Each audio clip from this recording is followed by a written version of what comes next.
फ्रान्समध्ये आज पंतप्रधान नरेंद्र मोदी आणि जर्मनीचे चॅन्सलर फ्रेडरिक मर्च यांच्यात द्विपक्षीय चर्चा झाली। ही चर्चा अत्यंत फलदायी ठरली असं पंतप्रधानांनी सांगितलं।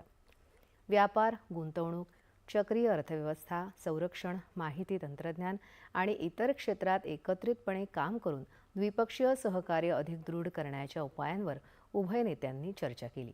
या नेत्यांनी पश्चिम आशियातील परिस्थिती आणि रशिया-युक्रेन संघर्ष यासारख्या परस्पर हिताच्या प्रादेशिक आणि जागतिक घडामोडींवर विचारविनिमय केला।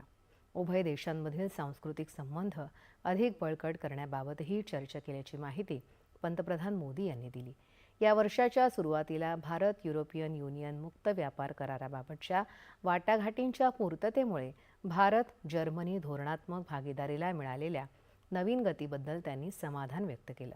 दोन्ही नेत्यांमधील या वर्षातली ही दुसरी भेट होती। पंतप्रधान मोदी यांनी युरोपियन आयोगाच्या अध्यक्षा उर्सुला वॉन डेर लेयन आणि युरोपियन परिषदेचे अध्यक्ष अँटोनियो कोस्टा यांच्यासोबत देखील फलदायी चर्चा केली।